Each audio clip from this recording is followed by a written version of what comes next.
learning Quran together.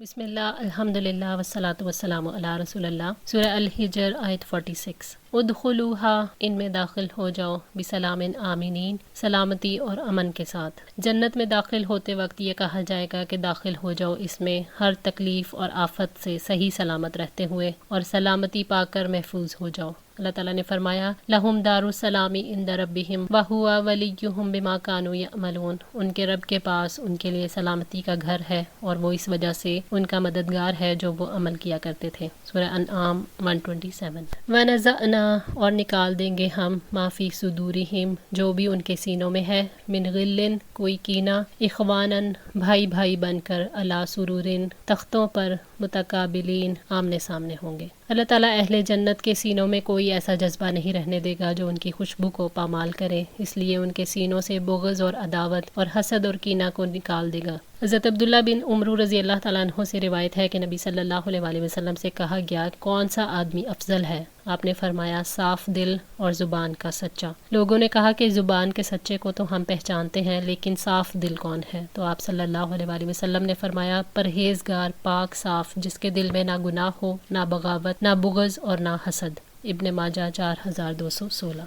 हज़रत अबू हुरैरा बयान करते हैं कि नबी सल्लल्लाहु अलैहि वसल्लम ने फरमाया, जन्नतियों के दिल एक आदमी के दिल जैसे होंगे कि ना उनमें इख्तलाफ होगा और ना बुग़्ज़। सही बुखारी 3246। जन्नती आमने सामने तख्तों पर भाई भाई की तरह होंगे। ये आयत उनके आपस में एक दूसरे की ज़ियारत करने, उनको इकट्ठा होने और उनके आपस में हुस्न अदब पर दलील है कि वो जन्नत में एक दूसरे से पीठ फेर कर नहीं बल्कि सजे तख्तों पर तकिए लगाकर एक दूसरे के सामने बैठेंगे। ला यमस्सुहुम, नहीं छुएगी उन्हें, फ़ीहा नसबुन, उनमें कोई थकावट, वमा हुम मिन्हा बिमुखरजीन, और ना ही वो उससे कभी निकाले जाने वाले हैं। जन्नत में उन्हें तकलीफ़, दुख और गम नहीं आएगा, ना उन्हें ज़ाहरी थकावट होगी ना बातनी। अल्लाह ताला जन्नत में कामिल हयात अता फरमाएंगे जो आफतों का असर कबूल नहीं करेगी। तफसीर सादी। हज़रत अब्दुल्ला बिन अबी औफ़ी रज़ी अल्लाह तआला अन्हु बयान करते हैं कि नबी सल्लल्लाहु अलैहि वसल्लम ने फरमाया, अल्लाह ताला ने मुझे ये हुक्म दिया है कि मैं खदीजा को जन्नत में ऐसे घर की बशारत दे दूँ जो मोतियों से बना है, उसमें ना कोई शोर गोगा होगा और ना कोई थकान। सही बुखारी 1792। और ना ही वो जन्नती उन जन्नतों से कभी निकाले जाने वाले हैं, वो वहाँ हमेशा रहने वाले होंगे।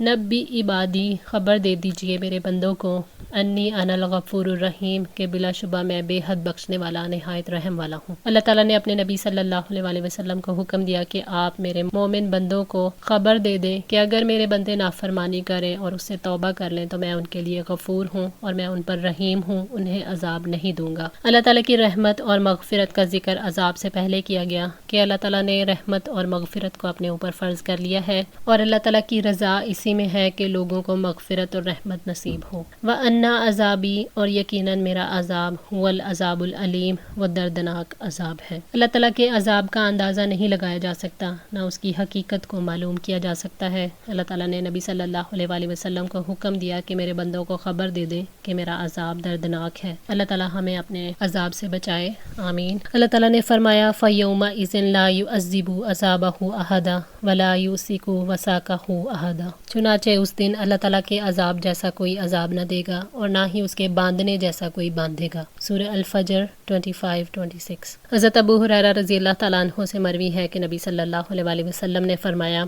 अगर ईमान वाला अल्लाह ताला के गज़ब और अजाबों से पूरी तरह वाकिफ़ होता तो उसके दिल से जन्नत की तमा हट जाती, यानी वो सिर्फ अजाबों और अल्लाह ताला के गैज़ व गज़ब से बचने के लिए कोशां रहता। अगर काफिर अल्लाह ताला की नेमतों और रहमतों को जान लेता तो कभी भी ना उम्मीद न होता। सही बुखारी 6469। हज़रत अबू ज़र नबी सल्लल्लाहु अलैहि वसल्लम से रिवायत करते हैं कि आप सल्लल्लाहु अलैहि वसल्लम ने फरमाया, अल्लाह अज़्ज़ा व जल फरमाता है, जिसने एक नेकी की उसके लिए 10 गुना अजर है या उससे भी ज़्यादा मैं दूंगा। जो मुझसे एक बालिश्त के बराबर नेकियों के ज़रिए से करीब होगा मैं उससे 1 हाथ करीब होऊंगा, और जो मुझसे 1 हाथ करीब होगा मैं उससे 2 हाथ करीब होऊंगा, और जो मेरे पास चल कर आएगा मैं उसकी तरफ दौड़ता हुआ आऊँगा, और जो मुझसे ज़मीन भर बुराई लेकर मिलेगा لیکن وہ میرے ساتھ کسی کو شریک نہ ٹھہراتا ہو تو میں اس سے اسی قدر بخشش لے کر ملوں گا۔ صحیح مسلم 6833۔ وَنَبِّئْهُمْ اور خبر دے دیجئے انہیں عن ضیف ابراہیم، ابراہیم کے مہمانوں کی۔ اللہ تعالیٰ نے نبی صلی اللہ علیہ وآلہ وسلم کو حکم دیا کہ آپ انہیں ابراہیم کے مہمانوں کا واقعہ سنا دیں۔ مہمانوں سے مراد یہاں فرشتے ہیں۔ اذ دخلوا علیہ، جب وہ اس کے ہاں داخل ہوئے، فقالوا سلاما، تو انہوں نے سلام کیا۔ قولا، اس نے کہا، انا منکم وجلون، یقیناً ہم تم سے ڈرنے والے ہیں۔ جب فرشتے آئے تو انہوں نے ابراہیم علیہ السلام کو سلام کیا، اور ابراہیم علیہ السلام نے بھی سلام کا جواب دے کر فرمایا کہ ہمیں تم سے ڈر لگتا ہے۔ خوف زدہ ہونے کی وجہ یہ تھی کہ جب فرشتے ابراہیم علیہ السلام کے پاس آئے تو آپ نے ان کو مہمان سمجھا اور آپ جلدی سے گھر گئے اور ان کی مہمان نوازی کے لیے بھنا ہوا بچڑا لے کر آئے اور ان کی خدمت میں پیش کیا۔ جب آپ نے دیکھا کہ مہمانوں کے ہاتھ کھانے کی طرف نہیں بڑھ رہے تو آپ نے ان کو چور وغیرہ سمجھا اور خوف زدہ ہو گئے۔ قالوا لا توجل، انہوں نے کہا ڈرو نہیں، انا نبشرک، بلا شبہ ہم آپ کو خوشخبری دیتے ہیں، بغلام علیم، علم والے لڑکے کی۔ فرشتوں نے حضرت ابراہیم علیہ السلام کو تسلی دیتے ہوئے کہا کہ آپ ہم سے خوف نہ کھائیں، ہم آپ کو علم والے لڑکے کی خوشخبری دیتے ہیں۔ مراد حضرت اسحاق علیہ السلام ہے۔ علیم سے مراد بہت علم والا، دین کا فہم رکھنے والا۔ ایک اور مقام پر حضرت اسحاق کے بارے میں اللہ تعالیٰ نے فرمایا، وَبَشَّرْنَاهُ بِإِسْحَاقَ نَبِيًّا مِنَ الصَّالِحِينَ، اور ہم نے اسے اسحاق کی خوشخبری دی، صالحین میں سے ایک نبی ہوگا۔ سورہ صافات 112۔ قولا، اس نے کہا، ابشرتمونی، کیا تم مجھے خوشخبری دیتے ہو، الا ان مسنی الکبر، جبکہ مجھے بڑھاپا آ پہنچا ہے، فبما تبشرون، تو تم کس چیز کی خوشخبری دیتے ہو؟ حضرت ابراہیم علیہ السلام نے بیٹے کی خوشخبری پر تعجب کرتے ہوئے کہا کہ تم مجھے بشارت دیتے ہو جبکہ اولاد ہونے کے اسباب تو ختم ہو چکے، یعنی تم مجھے کس بنا پر بشارت دیتے ہو؟ سورہ ہود کے مطابق فرشتوں نے یہ خوشخبری ابراہیم علیہ السلام کی بیوی سارہ علیہ السلام کو دی تھی، جو پاس ہی کھڑی فرشتوں اور ابراہیم علیہ السلام کا مکالمہ سن رہی تھی۔ اس نے بھی اس بڑھاپے کی عمر میں بچہ پیدا ہونے کی بشارت پر تعجب کا اظہار کیا تھا، اور حضرت ابراہیم علیہ السلام نے بھی تعجب سے فرشتوں سے یہی بات پوچھی کہ یہ کیا خوشخبری دے رہے ہو۔ حضرت ابراہیم علیہ السلام کا یہ تعجب اس لیے نہیں تھا کہ وہ اس بات کو ناممکن سمجھتے تھے یا اللہ تعالیٰ کی رحمت سے مایوس ہو چکے تھے، بلکہ اس لیے تھا کہ وہ اس سے مزید تاکید اور اسی نسبت سے اپنی خوشی میں مزید اضافے کے خواہش مند تھے۔ قالوا بشرناک بالحق، انہوں نے کہا ہم آپ کو حق کے ساتھ خوشخبری دیتے ہیں، فلا تکن من القانتین، سو آپ مایوس ہو جانے والوں میں سے نہ ہو۔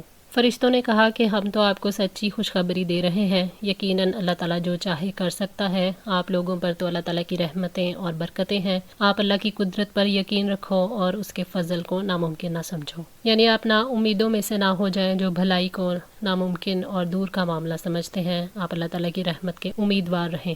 آج کے لیے اتنا ہی، دعا ہے اللہ تعالیٰ ہماری اس کوشش کو قبول فرمائے، ہماری غلطیوں کوتاہیوں کو معاف فرما کر ہماری اصلاح فرمائے۔ جزاکم اللہ خیر، والسلام علیکم ورحمۃ اللہ وبرکاتہ۔